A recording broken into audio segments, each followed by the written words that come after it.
It's Thursday, June 8th. Welcome, everybody. John Aravosis here with the Aravosis Report. Here to talk to you about the latest news from Ukraine. The counteroffensive has begun. That is our big topic today. Lots of news to discuss there. We'll also talk about the latest on the flood. In the meantime, let's get TikTok rolling here. And then, as usual, we will wait about 2 minutes or so for folks on TikTok to arrive and YouTube and Twitch and everywhere else, because it usually takes a couple of minutes for people to get notifications. So in the meantime, introduce yourselves as you always do. Just maybe quick shout out where you're hailing from, if you would. I will turn my camera around for the TikTokers. There we go. Woo! Anyway, busy day. Oh my God. Such a busy day with everything going on. Sheesh. I'm exhausted. I'm going to be yawning. I'm hoping I'm not going to be yawning tonight, but there's a good chance I am. I started about half an hour ago. I was like, oh no, I'm going to yawn on the show. Anyway, what do you do? Anyway, hey, Holly on TikTok. Oh, boy. Flower Lady. Malta. I think we got 3 mighty Maltans. Thank you, John S., for the gift there. I do need bread. I need to go on a vacation is what I need. But, rawr. Anyway, what do you do? Oh, my God. I would start yawning again. I'm telling you. Oh, hey, I would. And Happy Beach. Thank you for the gifts. I even had some tea today, but it didn't help. Chief, thank you for the hearts. Fnudis, excellent. Oh my. Yeah, the big story today is going to be the counteroffensive and the counteroffensive having started. So that's going to be our big topic. We'll also be talking about the flood, of course. But those are our 2 big topics that will, more than enough info. Even as always, I tried to sort of cut back on the info a little bit because we had so much. So, thank you, Leanne. Appreciate that. And actually, it's funny. I'm going to be starting in about a minute. We're just waiting. Oh, thank you for the giraffe. You know I love that giraffe. Wait, who is that? Fnudis? Was that you then, I think? And I think so. And thank you. Who is it? Tuggus? Daniel, for that. What was I going to say with that? Oh, yeah. So we are going to start in about a minute. We're just waiting for folks to arrive here. But we, interestingly, DC's got a lot of the haze from the Canadian fires. Thank you, Alex. And it was really bad earlier today. The funny thing is the haze is now going away, but now it's affecting my eyes. So now all of a sudden my eyes are getting all like, But hey, Gothenburg. And thank you, Leanne, for that. And I saw there was another one here. Mario. Thank you, Mario. Appreciate that. A map for Roshan. Exactly. I was just going to say, Roshan's pub money is gone. Exactly. All right, guys, I'm going to get started. Welcome. John Aravosis here with the Aravosis Report. This is my daily show, Monday to Friday, 6 p.m. Eastern Time, U.S., where we talk about the latest news from Ukraine. And I am having Canadian fire eyes. The haze really sort of hit D.C. yesterday and today. Wasn't bothering me until, actually, it was around this time yesterday, too. I was feeling it, like my eyes, I was starting to get, damn you, Canada. Damn you, Canada. Blame Canada. Any case, so the big story today, I did have a snack. Hopefully I'll make it through the show without starving. Big story today, of course, the counteroffensive has begun in Ukraine. Thank you, Chief, and TikTok for TikTok novice for that. We are going to be talking a lot about that. We are also going to be talking, thank you, Fuzzy, about the latest from the floods too. Thank you, 863 and Renner, because that's obviously our other big story today. And they intersect a little bit as well. And we're going to talk about that too. Thank you, Donut, for the gift. So the way the show works, first half of the show, I will talk about the news, sort of go through my notes on stories I think are important, why I think they matter.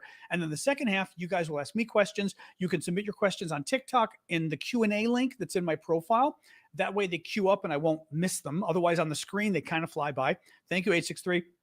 And for you guys over there, you can submit questions on the bottom of the screen. Of course, you can also, I very much appreciate, thank you, Nico, if you do the super chat questions or super stickers just to say hey, but the super chat questions, because that's a way of basically thanking me for my work and supporting my work with a gift. And as a thank you, Martin, by the way, as a thank you for the super chat questions, I will always get to those as my next topic. So basically, your question gets a priority. For you guys, I also appreciate all the gifts you give me because, again, I do the show for free. Nobody pays me except you. And I'm not independently wealthy. So I do this full time. Thank you, Crazy American and Phoenix and Jesse. So you guys supporting my work with the gifts really helps a lot. So I appreciate it. All right, let's get rolling. Thank you, Kanowski. Today is day 469 of Vladimir Putin's 3-day military operation. Not going so well if it's day 469. In any case, there was a big flood in Ukraine in the last few days. Looks like the Russians blew up a dam. I've got some new information on that in a minute.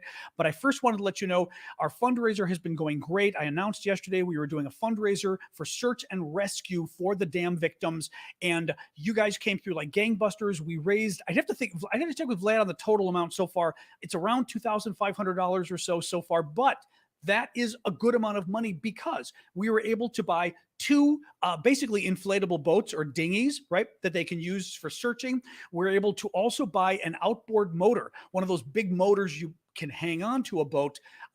And each of them, actually, we got more than that because the two dinghies were $800 each and the motor was $1,600. So that means we actually had like over $3,000. We are going to continue to keep supporting the flood victims. If you can help out, please do. 100% of your donation will go to the flood victims for search and rescue. Vlad is working with folks working with the military in Ukraine. You can donate either you guys by going to Vlad's, by Vlad's PayPal right there. And for you guys, you can find Vlad's PayPal information via the link in my profile, the Linktree link on TikTok, right in my profile. Click it. And the top thing that comes up is Vlad's PayPal info. As you know, PayPal, in this case, you can't click through and give. You've got to open your PayPal account, look at what Vlad's information is, and type in Vlad's info in your PayPal. But please do help, guys. Like I said, we're making a big difference. I appreciate it. All right, counteroffensive has begun. So around noon or 1 o'clock today, we finally were getting confirmation, thank you, TikTok Novice, that the counteroffensive did officially begin. The counteroffensive is basically Ukraine fighting back. Now, we've had a lot of counteroffensives going on in the last year, right? Russia initially invades, Ukraine pushes them out. Thank you, Ellie, for the June thing, and Bonnie and Kanowski. Then the Russians, right, Ukraine pushes them out. Then the Russians have their big draft they did. Remember the big military draft they did last fall, like September, October? And they were going to get another 300,000 new soldiers. Thank you, Ellie. Well, the Russians did that. And nothing happened. Remember, they tried to invade all over Ukraine for like 3 months up until end of March, really. Got them nothing other than a couple of weeks ago, they got the town of Bakhmut in the east. Bakhmut, you will recall, is all the way over here. It is an insignificant town. Of course, I'm sure it's a nice place. It was a nice place before the Russians destroyed it. But strategically, it doesn't matter. But the Russians wasted 10 months, 11 months, a lot of men, 100,000 troops going after that town. And they did get that. So congratulations, Russia. After 11 months of war, 300,000 new recruits, you got a town of 60,000 people that is not going to help you in the war. Anyway, that takes us to today. Finally, it was Ukraine's turn to fight back for its big launch back. Thank you, Lee. And that's the counteroffensive. In other words, it's Ukraine newly trained troops, all the new weapons they've gotten from the West, the Leopard 2 tanks from Germany, the Challenger tanks from the Brits, the Bradley fighting vehicles from America, all sorts of other weapons, right? So this was the big fighting back. Well, I will tell you to start with that we've got little bits and pieces of information, but we don't have, and we will not necessarily have a clear picture of what's going on. A lot of the information right now is coming from the Russians. And as you know, I always tell you guys, thank you, Tom, for the gift there. The Russians lie, but they really lie. I mean, they lie and lie and lie. You cannot trust what the Russians are going to tell us about what's happening with the war. So I will say that first, okay? Some of this information comes from the Americans, some comes from others. We believe that the Ukrainians basically attacked on multiple fronts. Thank you, Dora. This phase of the counteroffensive, okay? Thank you for the giraffe there. As always, it would kill tick. Oh, there we go. Phoenix. Thank you for that, Phoenix.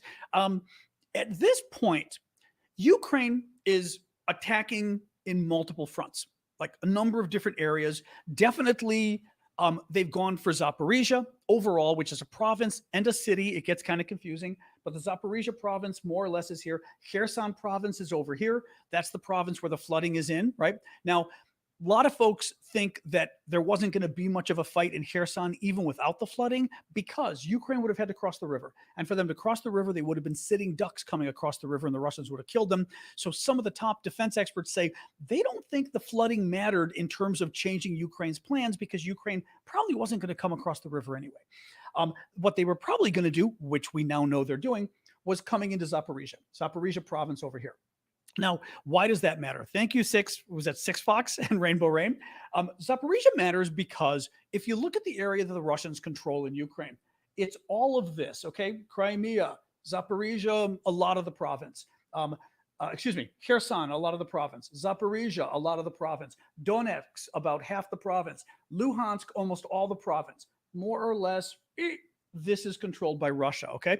What the Ukrainians wanted to do or want to do, we think, with the counteroffensive, and again, this isn't spilling any state secret. This is sort of every defense expert knows this, and the Russians know it, so we're not spilling any secrets. But what the Ukrainians would like to do, we think, is basically cut the Russian occupation in half. So the two sides can't communicate, can't send weapons, fuel, food back and forth. And to do that, they want Zaporizhia province, okay? Number of key cities, Mariupol, you've heard of that before. Melitopol, you might have heard of that. Oh, thank you, John, for the gift there. And we do now know that the Ukrainians have had multiple attacks around here. They've also had attacks over in the Donetsk region over here. For example, there's still fighting going on around Mariupol. There was fighting there again today. What Ukraine is doing, which is smart and frankly, again, it's sort of standard for warfare of this type, they're attacking multiple points along the Russian front. So we know there's several points here that they're attacking. They're attacking up here. And the idea is that you attack in a number of places and you see what works. You basically get a sense of how are the Russian defenses doing. Some parts of the Russian defenses are going to be harder to fight. Other parts, the Russians may cave because you've got different troops, different terrain, different defenses, right? I mean, it's different human beings, right? It's just totally different. Thank you, Poppy, for the gift there, the slide. So the Ukrainians are basically probing, thank you, Bonnie, it's called, and they're probing by attacking different areas. And if one of those areas caves, meaning the Russians in the area just the Russian defense collapses. The Russian troops run in fear like they did last fall in Kharkiv in eastern Ukraine. Ukraine could then decide, maybe they will, maybe they won't. They could then decide and say, you know what? That's the weak link. I mean, for example, right? Let's say they're attacking here and let's just say they're attacking here, here, and here. This spot, all of a sudden, the Russians cave. Now, mind you, there's like a 1,200 kilometer front that the Ukrainians have here with the Russians, like 800 miles front. So the Ukrainians have to find somewhere along the front that they can get through. And the idea is if they get through, well, now they can attack everywhere, right? All they need is, well, maybe more than one, but they're testing a couple different areas to see where the Russians collapse. And when they collapse, the Ukrainians can pour the rest of their troops, at least a lot more of their troops through there. That's where they are right now in the testing phase. Let me see here. Reportedly, the Ukrainians have used a lot of men, a lot of, thank you, Bonnie, a lot of Leopard 2 tanks, a lot of Bradley fighting vehicles, attacking in 3 directions at once, at least in the Zaporizhia region. Per the New York Times, military analysts say they expect Ukraine's commanders to wait to see, this is what I was telling you, which of several advancing forces achieves the most success before making that one the main thrust of the overall attack. Kyiv's forces are looking for weaknesses in the Russian line. Now, U.S. officials have said today, according to CNN, that Ukraine has lost a significant, that was the quote, significant number of men and vehicles today in the battle. Thank you, Marcy. But that is not necessarily, I don't want to say it's not a bad thing. I mean, obviously, anytime you lose life or you lose a vehicle, it's bad. But it's not unexpected is what I was going to say. From the beginning, and I'm talking like General Hertling, actually Hertling, I think in particular, but a lot of the former American generals who are really good. From the beginning, they have said that if when the Ukrainian counterattack finally happens, it is going to take, basically going to take a lot of Ukrainian lives to win it. It's going to take a lot of Ukrainian soldiers to win this war. That Ukraine can win the war, but it's not going to be a cakewalk, and it's not like they're going to get through it without, again, either injuring or losing a lot of troops and a lot of weapons. Therefore, I don't think there's two things today. It isn't that significant. I don't think it's significant at all that the U.S. says significant losses. Yes, and that's what we expected. The Russians in the Russians have been buffoons in this entire war. We shouldn't assume they will always be buffoons. We should assume that the Russian defenses will hold and that some of the Russian weapons will work and the Ukrainians are going to have to fight them and they're going to have to win and they're going to lose some people. And it looks like maybe they did. And final point here, there was some talk that maybe the Ukrainians lost 2 tanks today. Maybe they did. So what? I mean, again, if we were to get upset about Ukraine, first of all, we don't know if Ukraine lost 2 tanks. The Russians are claiming it and they're releasing video. The Russians lie. But let's say they did. Oops, turning off my my ringer on my phone. My nephew had a baby today, so he's sending lots of photos and videos of his baby. It's very cute. But the no one thinks the Russians are going to or the Ukrainians are going to get through the war without losing tanks. They're gonna. So anyway, I'm not too worried about it. Thank you, Happy Beach, for the gift there. This is the part of the war where you expect a lot of losses because it's not D-Day, but it's kind of like D-Day. You're throwing a lot of men against a lot of strong defenses. They're going to get through, but a lot of them aren't at the same time. And maybe we should have done a better job sort of preparing people for that, by the way. But in any case, I'm not worried yet. Let me hang on a sec. Oh no, this is interesting. A last little line from CNN on this. Actually, I might as well read you the paragraph. Ukrainian forces managed to overrun some Russian forces in the east around Bakhmut. However, Russian forces armed with anti-tank missiles, grenades, and mortars have put up stiff resistance with their forces dug into defensive lines that are several layers deep in some areas and marked by minefields that have taken a heavy toll on Ukrainian armored vehicles. Both U.S. officials interviewed said the losses are not expected to impact the larger planned Ukrainian counteroffensive. There you go. Jimmy Rushton, a little bit more about what Ukraine was doing. Jimmy Rushton, who's thank you for the corgi there. Is that Greg? Who's a reporter, defense reporter, British out of Kyiv in Ukraine.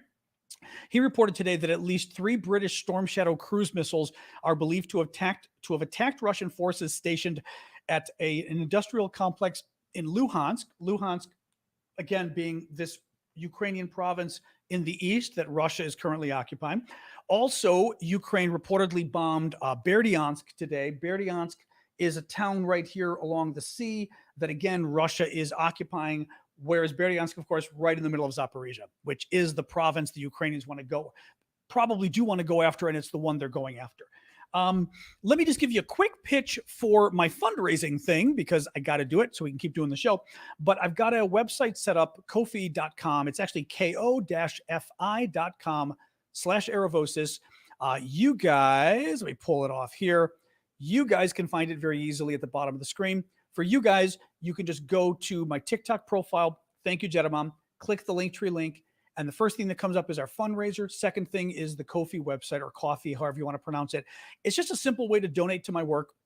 You can support me one time. You could give monthly contributions, which would be even better, frankly, which I would appreciate. Basically, I always tell folks, I do this for free. I've been doing it full time since the war broke out. No one's paying me, and I'm not independently wealthy. So the reason I give these pitches is because I rely on you guys to basically make it so that I can keep doing this. A nice way to do it is with Ko-fi.com because, as I said, you could make a contribution every month, turn it off when you want, but also what it gives you. If you do the monthly contributions, you automatically become, you got to help set it up. I give you some instructions on the site. A VIP member of our Discord community, which gives you weekend access to our weekends. We get together online and chat privately with Vlad in Ukraine, joins us by video. We have our VIP auctions, which are very cool over at my Discord. We'll talk about those a little later. Really cool stuff I get from Ukraine for folks. And just overall, like I said, you're supporting my work, which is something I appreciate, and it helps me keep doing this. Thank you. Roshin just shared it over on YouTube. Thank you, Ellie, for the gift there. You guys, as I said, can find it in my profile. Click the Linktree link. And I think the second link that comes up is my Ko-fi, but it's ko-fi.com/Aravosis. And yes, the trolls are insane today. I just saw somebody say on TikTok, why? Because the Russians, actually, I've got an interesting story at the very end. Thank you, Lanny, for that, about how Russian elites in Moscow are freaking out about the war and they've lost confidence in Putin. That is why I think this week we're seeing the trolls being like the trolls. Anybody who's new to this, meaning sort of Russians that are being sent to descend and cause trouble in the comments and things because they're worried, and they should be worried. I did see another guy today, by the way. It made me laugh. And I think it was my TikTok comments. And thank you, Cheryl, for the boat. And somebody in the TikTok comments, Russian, of course, and said the whole, oh, well, now we're going to really kill the Ukrainians. And I was like, now? What did I say? It's 469 days. You've had 469 days to really kill the Ukrainians. You waited until now? I mean, this is why the trolls are freaking out, because things ain't going so well in that 3-day war. In any case, back to the flood. Let's talk about the flood a little bit. So you guys know that the other night, now I'm trying to think whether it was 2 or 3 nights ago now, the dam, the major dam in southern Ukraine at Kakhovka, right more or less around here. I can maybe even use this and show you better, maybe not. But around here on the map, okay, you've got the Dnipro River that cuts through Ukraine going all the way up. Around here on the map, there's a dam. The dam basically makes less water down here normally, so the river would have been skinnier, and makes more water up here because it creates a reservoir and the water backs up. Nuclear plant is up here. It provides water for the nuclear plant to keep it cool. Well, somehow this dam blows up 2 or 3 nights ago. Most people think it was the Russians. It makes sense it was the Russians. It doesn't make any sense that it was the Ukrainians, because Ukraine is now facing a natural disaster, right? I should say maybe an unnatural disaster, depending, right? But Ukraine's facing a humanitarian disaster on its territory. Just more news today. This is why we're doing the fundraiser to help them out. They are desperately, thank you, Cheryl, trying to rescue people. There are several 100,000 people affected by this because of just the water alone they were getting, but also Kherson, the city itself, the capital of the region of Kherson, the capital, it itself is flooded. It's got a little less than 300,000 people. If that's just in one city, you can imagine how many people you've got in the region, right? A lot of people are affected by this flood. The Ukrainians are desperately trying to get in and save these people. Flood waters have been like over 15 feet high in some areas. That's 5 meters. That isn't safe. The other problem is a lot of Ukrainian towns, if you notice, the bigger cities, they've got a lot of high rises. Now, high rises help you in terms of not drowning, which is great, but they also trap you. When you're in a high rise and there's 15 feet of water outside, you can't get food, you can't get water, your water itself stops working, your electricity stops working, right? So all of a sudden, within a couple of days, your food's gone bad other than canned goods. These guys, and by the way, not having water is a real big problem, because keep in mind as well, thank you, Scott, nobody other than probably the Russians knew the dam was going to explode. So nobody had a backup of water. Like, who kept 10 days of water, right? Thank you, Simon, for the glasses. So big disaster there. Interesting story out of National Public Radio tonight. National Public Radio, NPR, is a public radio in the States, very well-respected, good media source. I'm just going to read you this from them. Thank you, Amanda. Seismic stations in Ukraine and Romania detected what appears to be an explosion at the Kakhovka Dam on the morning that it failed, Norwegian seismologists tell NPR. According to their data, the explosion took place on June 6th at 2:54 a.m. local time in Ukraine. Okay, we got a nice thank you, Chad, for the UFO landing. That was nice of you. Always appreciate your support. You know that. Thank you. Quote, we see a pulse of energy which is focused, which is typical of an explosion, said a seismologist who analyzed the data. There is still uncertainty. This is NPR now. The seismic arrays can't locate the blast to closer than within 20 to 30 kilometers or 12 to 19 miles of the dam.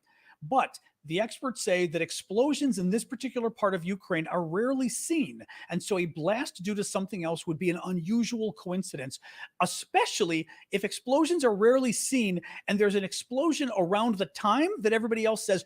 Everybody else has been saying, thank you, Scott, for the star. Everyone else has been saying the dam broke between like 2:30 and 2:50 or so, right, was around the time. The time I kept seeing was 2:50 a.m. This is saying 2:54 a.m., right? I mean, in any case, this is the first piece of solid evidence there is so far pointing to an intentional explosion. And by the way, I think it's gonna. I was gonna bring this up later, but I might as well bring it up now. The explosion happened on the Russian, or I should say, the destruction happened on the Russian side of the dam. The Russians have the south bank of the river. The Ukrainians have the north bank. You could call it east and west, but that's really confusing when you get down here. Thank you, Lindy. The Ukrainians are up above. Russians are down below. The dam goes across. Russians control this side. Ukrainians that side. The failure of the dam happened on the Russian side. The experts, according to the New York Times the other day, said that the damage on the dam is inconsistent with structural failure, meaning if the dam simply fell apart because the water was too high and all sorts of outside reasons, it typically would happen on the outside edges of the dam. It didn't. It happened more towards the center, but the center that is controlled by Russia. That's the first point. So it looks like something happened. And the experts, by the way, told the New York Times that basically it looks like somebody planted an explosion inside the dam. Well, what else do we learn? There was more reporting today on the background of the dam, and that basically this was a Soviet-era dam. It was built to withstand a NATO attack.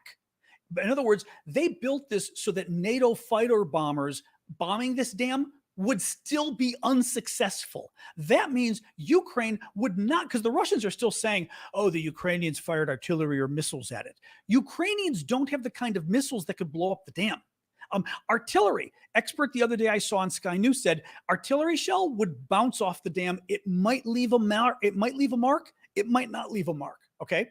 So these dams were made so that you could not blow them up unless, get this, one of the researchers found that these dams, because again, think of the Soviets too. The Soviets were just as sort of maniacal as the Russians. The Soviets built into the dam basically a failsafe. So the dam was built so that you can't blow it up. So NATO could bomb it and everything, it won't blow up. But they built it in a way so that there was one point on the dam that was literally, this is Star Wars. This was Star Wars, right? There's one point on the dam that was weak. And you've got to know where that point is, and you could put a bomb in there, and that would destroy the whole dam. Now, again, the New York Times experts said that looking at the damage, they think somebody went inside the dam into a room inside the dam and put some kind of explosive device. Could have been mine. It could have been C4 explosives. Who knows what it is? But that would be consistent then with this other theory. Hang on a second here. Well, that's I wonder. I don't know if copy says this, if this is what you're getting at, but I wonder too if it's the Death Star. Yeah, it's the Death Star. I wonder too if the Russians didn't. I think the Russians blew it up. This latest seismic reading makes it even more suspicious. But B, I wonder if the Russians didn't blow it up too soon. Wouldn't that be a Russian thing to do, especially Russia in this war, where they have just been, my generation, or older than my dad's generation, would say the Keystone Cops. That, our generation and younger, I'm not sure what example we would use, but basically bumbling idiots, right? That they've been in this war. Wouldn't it be just like them to rig the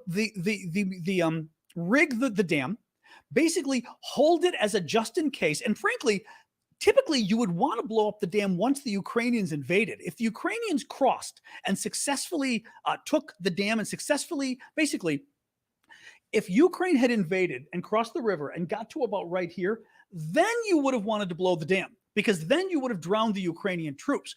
I wouldn't be surprised if Russia set it up to blow up and somehow their explosives went off too soon, and they basically ended up, well, I mean, they still hurt the Ukrainians, because there's a lot of Ukrainian civilians, frankly, that are really hurt, but they also ended up screwing themselves by doing it.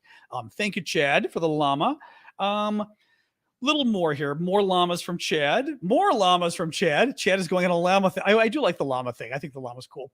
I said, yeah, Russia continues to claim that Ukraine shelled the dam. I already sort of disproved that. The Soviet era. Oh, Julia Davis, who's really interesting.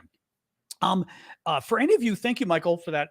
For any of you who, like me, are kind of geeky about the news and you like to go out and get sort of sources of information and, read stuff all day long, I'm going to turn this down a little bit. My lights, there we go. Julia Davis is a wonderful source. She's a Ukrainian who, she might live in the West. I don't know, but she's clearly fluent in English. And she does a website and a service called Russia Media Monitor. And she goes and watches all the horrible Russian TV shows, the Russian news shows at night, so you don't have to. And she's always translating all the crazy stuff with everybody threatening nuclear war. Typically, that's Julia, or it's this BBC guy, Francis. Is it Scar or something like that? I think it's his name. He's very. I think that's who it is. Francis. It's a really good guy at BBC. Who's the other guy who's really good at this? In any case, Julia translated a Russian television military expert last night. Thank you, Jesse, for the train, proposing that the Russians destroy the dam north of Kyiv in northern Ukraine, the capital, and raze the city to the ground. Now, this would be difficult to do because, as we said, A, these dams were built in a way that they're hard to blow up. B, it's under Ukrainian control, so it makes it even harder if the Russians are going to plant a bomb. But C, thank you, Greg, is this something we could imagine the Russians doing? Of course. I mean, even if this dam hadn't blown up, could you imagine the Russians? I mean, the point is, when you think about it, could you imagine the Russians blowing up a dam and killing thousands of civilians? Sure. Or just blowing up the dam out of spite? Sure. Of course they would, right? This whole war has been one big war crime from the Russians, right? Doing things that are unheard of. Of course they blow up a dam. Thank you, Gray, here. Thank you, Scott, for that. Let's go on a little bit more. There were multiple reports today that the Russians were blowing up survivors, that a lot of the civilians that are on the south side of the river, right? This is the Russian side of the river. The Russians, of course, big surprise, were doing a horrible job with any kind of search and rescue. A lot of the Russian soldiers reportedly just got up and ran when the water came. And frankly, the Russian soldiers aren't going to help Ukrainians. I'm not saying they shouldn't, but does anybody here think the Russian soldiers are going to say, there's a flood of water coming at us, we're risking drowning, but let's stay and help the Ukrainian civilians? Of course they wouldn't. But here's the problem. That area of Ukraine is Russia. The Russians say, right? This area south of the river that the flooding happened. The Russians claim this is now Russia. The Russians claim these people are now Russian citizens. So why aren't the Russians there doing everything they can to try to save these people? They're not. And again, the reason they're not is because this isn't Russia and these people are Ukrainians. Nonetheless, the Russians reportedly were bombing areas where they had what were they calling them? Evacuation points. In other words, key points where they told people, okay, go to that town square. It's above water, meet, and we'll get you out of here. The Russians were bombing those areas. They bombed the town of Kherson after Zelensky was there. About 2 hours after Zelensky left, they bombed the town. Why bomb the town? The town's underwater. I mean, there's no reason to bomb the town. It's not like the military went into the town to do something military, right? But anyway, lots of different reports of the Russians bombing the civilians. Hang on here, a little bit more. Zaporizhia, the nuclear plant. So I mentioned earlier, and there's not a lot of news, but there's a little news, and I think it's worth bringing up because obviously everyone worries about the nuclear plant because it's in the, it's near the flood zone. Let's put it that way. Thank you, Adam, for the heart. Zaporizhia, the nuclear plant, is at the top of this bend. You see how the river comes up and then comes down? At the very top where it goes up, right across the river from, Nikopol, is the Zaporizhia nuclear plant. It is upriver of the dam. So when the dam broke, the water here flooded, but the water here disappeared, right? Thank you, Escapin. So the nuclear plant now has a lot less water than it had before. Reportedly today, the water level actually went down below. I forget the term, but there's a term they use for the water level getting below a certain point, which means it now is no longer supplying water to the nuclear plant. But the nuclear plant, thank God, is built in a way that it has sufficient water to keep it cool for months. And you've got to keep it cool because if you don't keep it cool, the fuel rods, the radioactive rods basically explode or melt down, right? A nuclear meltdown. Deadpool. There you go. It went beyond the Deadpool point. Where basically the water goes so low that it no longer can be taken into the plant. The plant is still okay for several months. That's good. But there were a couple, let me pull this real quick. There were a couple other points regarding that. The water can no longer flow from the reservoir into the plant. By Saturday, it will fall so low that it can no longer supply southern Ukraine and Crimea with water. That was the other thing they were saying. Now, I've got two other stories that are interesting about Russian elites souring on the war. Today may be the first time that I've got a show, even though I had so much news. I also had tea, so I've been talking fast. so I wouldn't yawn at you guys. But let me do a quick pitch for our Discord auctions because I just started up the new week of auctions. We've got a lot of really cool stuff, and I want to show you just a couple of them. But what we do is our Discord community, discord.aravosis.com. You can find the link in my profile on TikTok. Just click it, take you to the page. Among that page is my Discord. You guys can find it on the bottom of the screen, aravosis.com. That'll take you to, or just discord.aravosis.com. But it's a neat community where we sort of chat about topics all day. The main topic is Ukraine, but there's lots of other Trump and lots of other stuff there too. But the main topic is Ukraine. And we chat all day and night about it. I check in all sorts of times. So basically it gives you a chance if you want to ask me questions or just converse with me, you can go there because I'll respond. I pretty much respond to everybody. I think that actually directs it at me so I can see within Discord. But one of the things we do there is we hold auctions in order to benefit Ukraine, but also support my work. Because as I've said, since I do this for free, but I'm doing it full time, either I've got to be wealthy or crazy. I'm not wealthy. I'm a little crazy. So I've got to find ways of making money. One way is by you guys supporting me, which is why I always say, keep the TikTok gifts coming and the super chat questions and super stickers. That's why I also pointed you to Ko-fi.com, ko-fi.com/Aravosis. Another way to support me with donations over time. But another way is, thank you, gentlemen, is our auctions. So we hold these auctions, cool stuff I buy in Ukraine, get it back to Washington, and then auction it off abroad. Too. You guys can bid internationally. And the profit from the auction, 50% of it I take to support my work so I can actually pay the bills and keep going. Thank you, Stuart. And the other 50% we channel back into Ukraine. We've done a lot of humanitarian aid. We've also done some military aid in the sense that we've made camouflage nets for the military. We've bought drones, all sorts of things. Well, what we're doing now with the proceeds is for the next week at least, we're going to be using the auction proceeds to benefit the flood search and rescue. The only auction item that won't fit in that category is one of the items that I'll show you. I do have it here. One of the items that a Ukrainian soldier gave us. Actually, I'll see if I can show you that one first. Ukrainian soldier got us this item that was, thank you, Ellie. It is a bag that belonged to a Russian soldier in Ukraine. And the Ukrainian soldier got it to us and basically said, auction it off, send me back the proceeds, the profit or my share of the profits. And they're going to use it to benefit their own unit. So I will just show you briefly, but this is the bag from the Ukrainian soldier or the Russian. It's kind of cool. It's got a couple different flaps here, straps on the back, but the straps are kind of small. So it's not really a backpack. It clearly went on like his back on the uniform, although it's enough that you could put it on your back like that. Anyway, very cool bag. Couple of the other things. I am a fan of the Ukrainian fridge magnets. The Ukrainians do fridge magnets like nobody else. These are the tractor pulling tank fridge magnets that I think are hilarious. It says on the top, good evening, we are from Ukraine. And it shows a Ukrainian tractor, the farmers pulling the Russian tanks, a broken Russian tank, which I love these things. I mean, and it's a bottle opener too, but I mean, it's a beautiful thing. We also have the Russian warship Go F Yourself, which is everybody's favorite. It's the stamp, but this is a fridge magnet. The Ukrainians, thank you for Carson for the June there. The Ukrainian soldier is giving the finger to the Russian ship, and that's the Russian warship Go F Yourself ship that the Ukrainians sank. A couple other things. Oh, a Russian warship Go F Yourself t-shirt. Woo, woo, woo. Very cool. And finally, I can take it out really quick.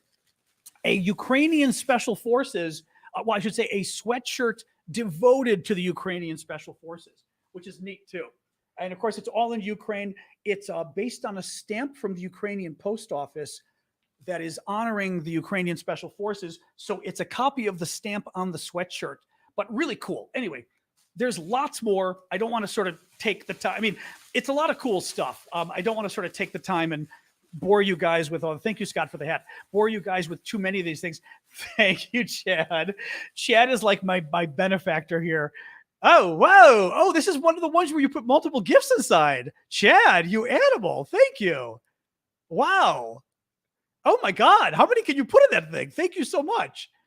I had to just say, because that was very generous. Chad didn't just buy a gift on TikTok, but it's a gift that lets you put other gifts inside. So he bought me like 4 gifts in one, I think, maybe 5. That was really sweet of you. Thank you for that. I really appreciate that. Thank you. Anyway, Lots of other stuff. I'm not going to show you all of it now. Oh, what the hell? I'll show you two more. The a set of stamps, but I think these are great, of Patron the dog.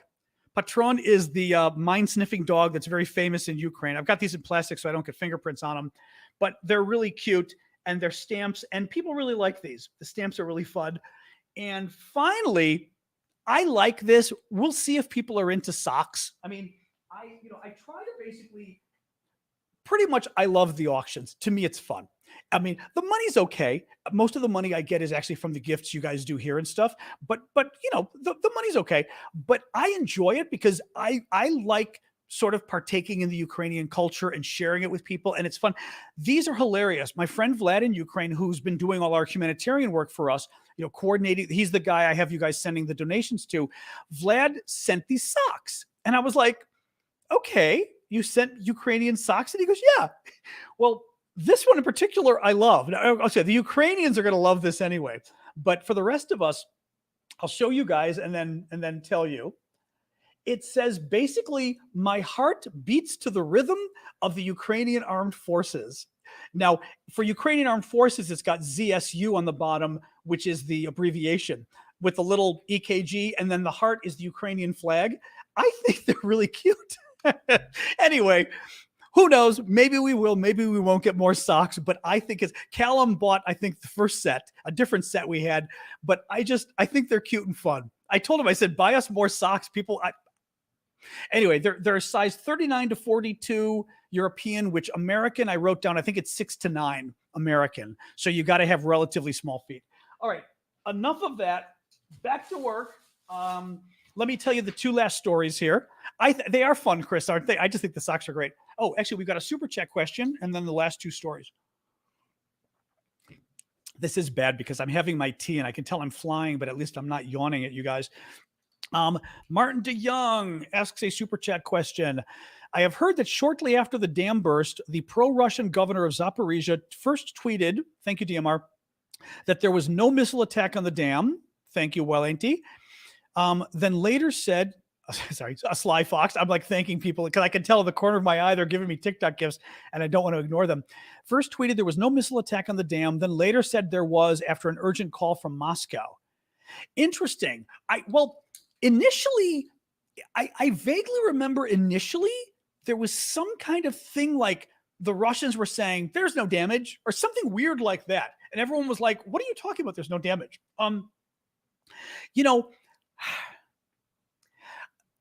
Here's the thing.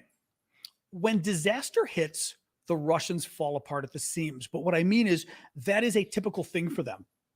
Thank you, Ryan, for the hat and mustache there. One of the reasons that some people thought that the drone attack on Moscow, I'm trying to remember which one. Oh, the initial drone attack, although now we think it might have been the Ukrainians or people working with the Ukrainians. But the reason they suspected Moscow might have done that first, remember the first drone attack where the two drones flew over Red Square and kind of blew up in the sky? One crashed and the other blew up. The reason they thought maybe it was a Russian fake, the Russians did it to themselves, was because their messaging was so perfect. They had everything organized. They had everything, the press releases, everything. And typically when disaster happens, the Russians just freak out. The government is incompetent and not coordinated and a mess. That is consistent with what you're saying, with what we're hearing, like different stories from the local government. But the Russians could have still done this because they wouldn't tell the local people. If they told their local people they were going to burst the dam, the local people all would have fled. No one would stay around for the dam to drown them, right? Thank you, Christopher. Was that Christopher? Yep. Or Chris Thompson. Thank you for the hat and mustache, right? No one would stay around for the dam to drown them. So the thinking is, I think that, and this is the same reason why we heard that a number of Russian troops got caught in the flood and some of them actually died. There you go.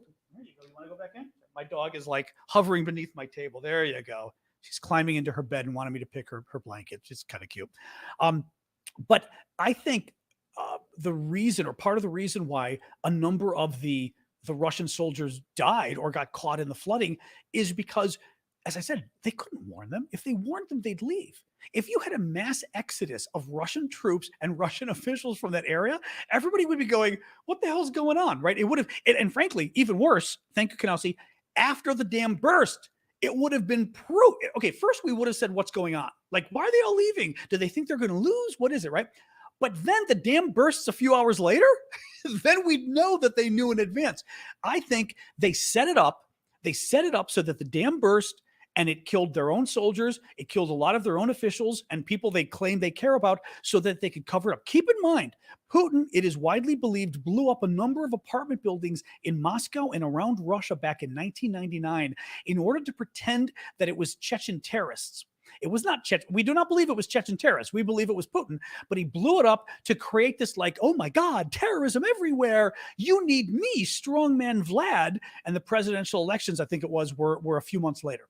And that began Putin's 23, 24-year reign right now. So it is not beyond Putin to kill some of the Russians' own citizens to score brownie points. And because he's done it before. So why wouldn't he do it again? And frankly, this entire war, I mean, the entire war has been Putin killing Russian citizens for his own benefit, right? I mean, he doesn't care how many soldiers he kills, how many of his own soldiers. Real quick. So anyway, yeah, Martin. So that would be consistent to me with them not being aware of what's going on, but it doesn't mean that Moscow didn't know what was going on. Cliff Wolf. Thank you, Cliff, for that. Why isn't the Corps of Engineers and the U.S. Navy CB equipment in Ukraine to assist in the flood, plus rafts and rescue boats? I have no idea.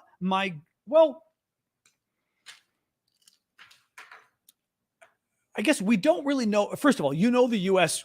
and Europe would offer to help right away. My guess is you're going to get NATO equipment from whoever's got it closest. That's probably Poland, Romania, Hungary, if they're not being jerks, Slovakia, right? You'd get it from the NATO countries that are closest right there. And frankly, even, Moldova, if they've got anything, right? Turkey as well is close enough. Well, Turkey's-ish. The problem becomes you can't really get it there by sea because the Russians are controlling that. What's the quickest way to get it? They can't get it there by air to Ukraine itself. So, I mean, I don't think there'd be, let me put it this way. If that equipment isn't going, there'd be a good reason it wasn't going because that wouldn't be super duper technical equipment, right? The equipment itself, if it's just equipment for them to use boats and everything else, you'd think we would provide it. But my guess is we probably would want the Poles or somebody who's a lot closer to provide that kind of equipment. But I can't imagine that we'd be I've been critical of our country, of our leadership for being afraid of antagonizing Putin and this kind of stuff. But hopefully just sending like rescue boats and rafts wouldn't be that big a deal. Also yesterday, I think one of you guys, thank you, Adam, one of you I thought had told me yesterday that in fact, the U.S. had sent rafts and river equipment and some stuff like that I'm talking previous to the dam blowing up though. Thank you, Delaney and Castle Lady, both for the gifts there. Hang on, let me just scroll down. Make sure I'm not missing anything else here. No, okay, I think we're caught up on that. Yes, we are caught up on that. Okay, so the two final stories I wanted to tell you really quick. One is from Bloomberg News. I'm just going to read you that. I copied a couple paragraphs because I just thought it was very interesting. A mood of deepening gloom is gripping Russia's elite about prospects for Vladimir Putin's war in Ukraine, with even the most optimistic seeing a frozen conflict as the best available option now for the Kremlin. Many within the political and business elite are tired of the war and want it to stop, though they doubt Putin will halt the fighting, according to 7 people interviewed who asked not to be identified. While nobody's willing to stand up to the president over the invasion, absolute belief in his leadership has been shaken by it, 4 people said. The most favorable prospect would be negotiations later in the year that would turn it into a frozen conflict and allow Putin to proclaim a Pyrrhic victory to Russians by holding on to some seized Ukrainian territory, 2 of the people said. In other words, what they're hoping to do is keep at least a few of the provinces so they can say, aha, look, we got more land. See, this was worth it. But bottom line is, adjusting my thermostat again. Thank you, G-Dub, for that. Bottom line is, Putin went into this war, at least last year. He had already invaded and stolen Crimea back in 2014. So we already had this. For Putin to show some benefit out of this war, right? He would have to claim something up here, and that's what that's saying, the outcome from that. just interesting, the fact that a lot of the elites at least are pessimistic. That's good, because if they're pessimistic, they're talking to each other and everything else about it. That's helpful. Final story, and this was wild. Wagner Group. So Wagner Group's the mercenary group, the soldiers for hire that have been fighting in Bakhmut especially. They've been pissed off at the mainstream Russian media or the Russian military, saying they weren't giving them enough weapons and all sorts of stuff, right? Then a couple days ago, Prigozhin, who runs it, says that as their troops were leaving Bakhmut, they capture Bakhmut, they turn it over to the Russian military and they leave, because they're Russian fighters too, but they're mercenaries, soldiers for hire. They said as they're leaving, someone in Russian-controlled territory laid down landmines for them that, of course, were getting them killed, right? And of course, it's Russian-controlled territory, so it had to be Russians, is their point. Then they said someone was shooting at us, and it was clearly Russian troops. So what do? They turn around. So I'm looking at my thermostat, trying to get it to turn off. Stop, I'm getting cold. They turn around and they capture the commander of the Russian troops and get him on tape, on video, to confess that, yes, we were fighting, we were shooting at you, and we were ordered to shoot at you. Well, the commander is now, I don't know if I mentioned this last night or not. The commander has now been released and he's livid. If I mentioned it last night, excuse me, but the story made me laugh so hard. Absolutely livid, this guy. He says that basically they were tortured. He was tortured by the Russians. But I mean, he is Russian. Tortured by the other Russian soldiers. They beat him, and they have other to get the confession out of him. And he says, I and my soldiers have been held captive by the Ukrainians before. The Ukrainians treated us better than our own Russian troops treated me when they captured me. And he says, thank you, Inspired Woman, they've got additional troops, Russian troops, that they're holding hostage. These are Russian troops holding Russian troops hostage, okay? This is not the guys in Belgorod who are the people working with the Ukrainians. These are actual Russian soldiers, but they're mercenaries fighting Ukrainians alongside other Russian soldiers. The Russian soldiers have taken other Russian soldiers hostage, and they're still holding them, and they're threatening that they're not going to release them unless the Russian government, thank you, Colonel Mustard, gives them more ammunition as ransom. Absolutely amazing, this guy. And I can see some of the trolls are upset. What evidence is there? The evidence is that he's a lieutenant colonel in the Russian military, and he just went public and said that they did this to him. So if he's lying, he's the guy who's leading your battle, Bubba, or Boris. Anyway. All right. That's it for this. Let's do a few questions. I forgot that I've got a meeting with our condominium board tonight that I've got to sort of sit in. It starts in a few minutes, so let's do a few more questions here. You know what? Let me jump into TikTok and get some questions here, since we've already had some of the super chat ones. Thank you, guys, and thank you, Chad, again. Always, again, I can say always generous, Chad. We got 3, 4. You're doing this so I can count, aren't you? 5. 6. Oh God, you're going to do this. I can tell you're going to do this. 7. All right. Chad is doing never-ending llamas for me over on TikTok here. I think it's 8, 9. If you go over 10, I'm going to keep doing the news, but I will keep track here. There. Oh, okay. Now you're at 10. I'm going to take a question though, since I've got to run out. But thank you, and the baseball caps too. Thank you, Chad. I am paying attention as I'm reading this. What will it take for NATO to join the war? I think it's going to take a real weapon of mass destruction. It's going to take Putin using, thanks, Chad, Putin using, nuclear, chemical, biological, something like that, right? Otherwise, I just don't, I think, understandably, NATO's worried, even though I don't think Putin's going to use the nukes, a direct war with Russia is going to be a messy thing, so I can understand why we don't want to get into a direct war. Thank you, JJ. Not a question. Just wanted to say thanks for answering my Discord message. Oh, I did remember. That's right. Yeah, don't worry. But you're very welcome. Thank you, Carol, for that. Sure. Tom White, please give your honest percentage guess on how likely this will turn into World War III. I mean, Tom, literally, I'm close to 0%, because here's the thing. Russia, okay, look. Russia's not doing well. Let's be conservative here, okay? Let's be conservative. We don't know if Ukraine's going to win the war. What we do know is Putin thought this was going to be like a 3-day or a 10-day war. We are in day 469. I checked. Every day I check on my phone before we start the show so I get the number correct. Clearly, things aren't going the way Russia wanted. This is very hard.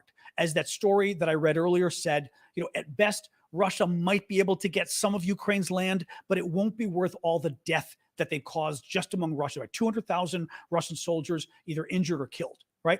Are combined. Thank you, Chonky, for that. So it isn't worth it.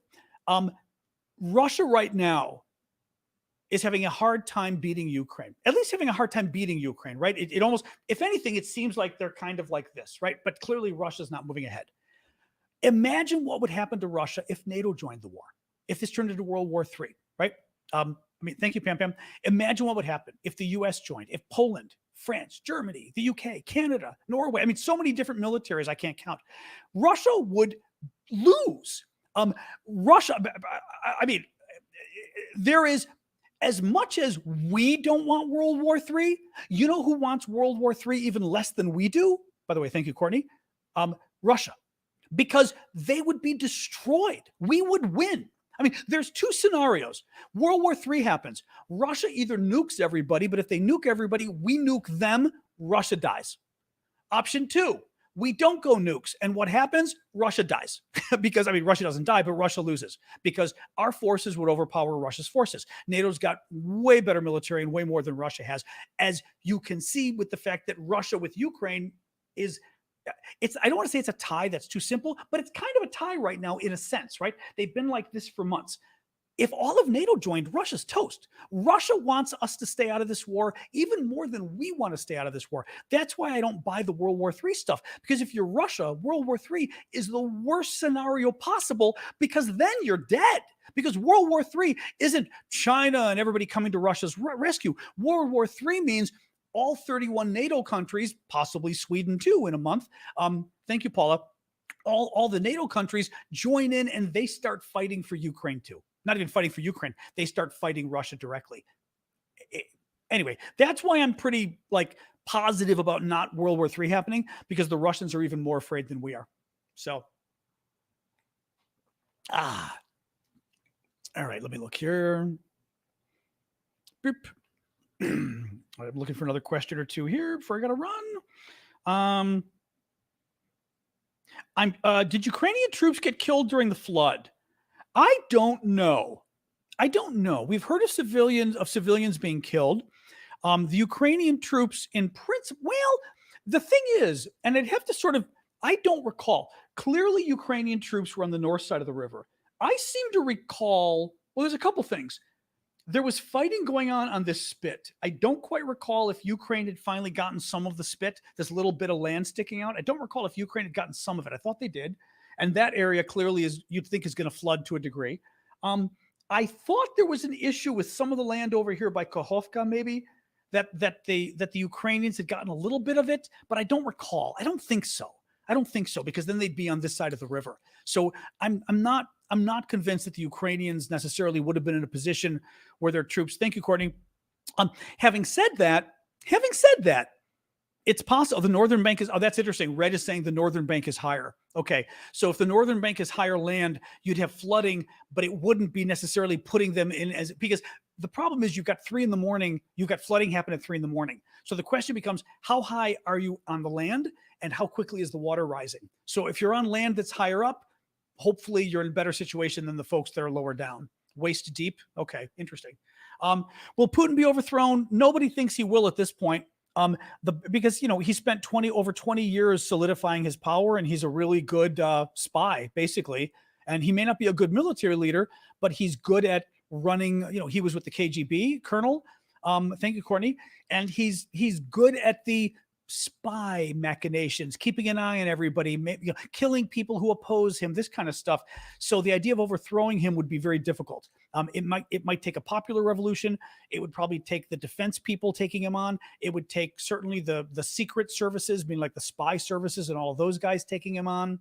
No one thinks right now that they would. No one thinks right now. What they do hope is like this Bloomberg story saying that Putin's strength is waning. People are not trusting him as much. People are afraid he screwed up. right? In other words, his grasp on power is less, but that doesn't mean that he's about to lose the power, you know? Beep, beep, beep, beep. Thank you, Courtney, for the origami. All right, I'm going to look. Yes, from all the reports we've heard from multiple journalists, the Russians have been shooting at civilians in the flooded areas. 2/3 of the flooding was on the Russian side. Mike says 1/3 on the Kherson side. Yep. All right, let me do a quick little synopsis, and then I'm going to go, guys, since I've got my condo board meeting. Day 469 of Putin's 3-day special military operation. The counteroffensive has begun along multiple fronts. Right now, the issue is basically Ukraine trying to find which of those fronts might be the one that the Russians sort of collapse, and then Ukraine continues to go through. Per U.S. officials, Ukraine has lost a significant number of men and equipment in their attack today. But as I was explaining at length, that was expected. This was not expected to be easy. NPR, big story in National Public Radio saying seismic sensors sensed an explosion around 2:54, not around, at 2:54 a.m. local time, which is around the time that they said the dam exploded. They cannot prove that it was a bomb, but they said it was, again, very suspicious and points to an explosion at that time. Russia continues to claim that Ukraine shelled the dam, but that's crazy because the dam was made in a way that Ukraine shelling it wouldn't have been able to blow it up. Julia Davis translated a Russian television military expert talking about destroying the dam in the north at Kyiv. Again, difficult for the Russians to do it, but scary that they're even talking about it. Russia continues to bomb the civilian survivors that are trying to get out of the region. Zaporizhia nuclear plant, the water is very low so that it no longer is supplying the nuclear plant with coolant. The water is the coolant, but the plant supposedly has enough water for several months, so no one's worried about a nuclear accident yet, put it that way. Bloomberg reports that Russian elites are souring on the war, but they're still not willing to stand up to Putin. And the Wagner Group is causing more trouble, allegedly holding Russian soldiers hostage in exchange for more ammunition, which is just very funny. Thank you, Smiggy. Very funny, but also does wonders for Russian morale and cohesion, where basically then all the Russian troops hate each other, which is great news if you're on Ukraine's side. All right, I'm going to go with that. Remember, we've got our fundraiser, please, for the search and rescue for Ukraine. 100% of your donations will go to helping. We've already gotten, I said, I got to talk to, tomorrow I'll find out from Vlad, but I think maybe even over $3,000. We were able to buy an outboard motor for around $1,600 and two $800 inflatable boats or dinghies, basically, that they're able to use for search and rescue. We need more food, we need more water, more fuel, more boats. So we're still raising money to help us out. 100% of the money will go to it. You can go bottom of my page, erevosis.com, click it. And the first thing that comes up will be Vlad's PayPal information. It's not linked to anything because it doesn't work that way over there. You just have to basically go to your PayPal and use Vlad's info. For you guys, go to my profile on TikTok, click the Linktree link. It will open up the page. And on that page, you can, again, find Vlad's PayPal information. All right. Please help out, guys. I appreciate it. And I'm going to go. So thank you for joining us tonight. Thank you for going after the trolls, moderators that you are. And if you want to support my work, like I said, feel free to go to erevosis.com, or you guys can just click on my profile. And that link that has the donations and stuff also has other ways you can support my work. Thank you very much, guys. All right. Thank you, Kanowski. I'm going to sign off so I can go to a really, really boring condo meeting that is going to go a lot longer than it needs to go. All right, guys. I'll talk to you. Bye-bye.